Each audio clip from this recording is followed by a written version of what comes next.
Hello, I'm Jason Price, Director and Expert at Tarisio. I'm going to give us a short tour of some of the highlights from our June auction in London. The first violin is Lot 160, a violin by Vincenzo Ruggeri, made in circa 1715. Vincenzo Ruggeri is one of the most important but least studied makers of the classical Cremonese school. This violin is made on a grand pattern with a back length of 35.4 centimeters. The two-piece back is composed of deeply flamed maple and closely resembles one of the most famous Ruggeri violins, the Baron Canup. The sound holes are a typical pattern for Ruggeri, featuring small drill holes, tapered wings, and narrow, sinewy stems.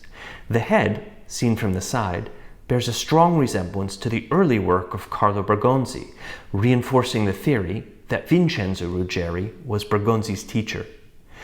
I've heard this violin in the hands of several great players over the past 2 months.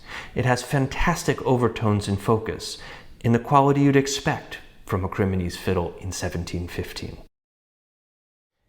The star viola from our sale is by Annibale Fagnola, made in Turin in circa 1895. Throughout his career, Fagnola favored the models of the three great Turin makers who came before him, Pressenda, Rocca, and Guadagnini. This viola is made as a copy of Pressenda. As is typical for Fagnola's early instruments, he didn't put his own label inside. We see many details of the Turin school, the blackened chamfers of the scroll, the scribe line, the attractive and bold red varnish. We also see what's known as a Turin saddle, where the ebony is set into the lower rib. But not all instruments with this trait are from Turin. There's a wonderful Czech violin in this sale by Jan Baptist Dvorak, which has this same saddle. The sound is first class, with surprising power and clarity, bright, but with quality and resonance. We have an exceptional violin bow in this sale, made as a collaborative effort between the two Tort brothers. This is a very early bow, made in circa 1790. The head is tall and elegant and unmistakably Tort. At the same time, it's also unquestionably modern. The bow is branded Tort L, which was the brand stamp of Nicholas Leonard, used by the brothers while they worked together. The frog is made of ivory and is of the open trench type, meaning it has no slide or ferrule. This rare early bow reminds me of the great exhibition of early bows that Tarisio put together in 2015. There are two violins in this sale by Pietro Gaggini in Nice. The first is labeled Gaggini, but the second was made by Gaggini for his uncle, Alberto Blanchi. Have a look at these two. They're nearly twins. This violin by Gustave Bernardel tells a very interesting story.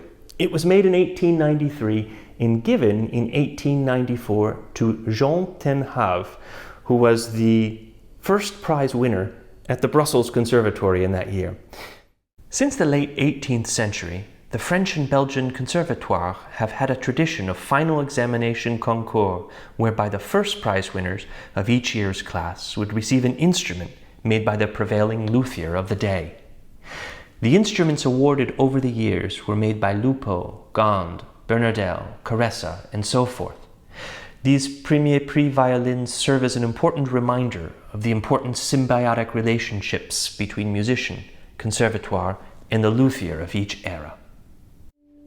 Jean-Baptiste Vuillaume made over 3,000 violins. This violin was made in circa 1830. It's made as a copy of Maggini, and it's in near perfect condition. Vuillaume was a very talented maker and businessman, but what he's most famous for are his successful copies of the famous masters of the 17th and 18th centuries. Vuillaume's clientele were enamored with Italian instruments, but not everyone could afford them, and Vuillaume's solution was to make instruments that looked and worked almost as well as the Italian violins he was copying. And finally, I must mention the exquisite golden tortoiseshell cello bow made by Émile Houchard, which I wrote about in last week's Carteggio. To me, this is 20th century bow making at its best.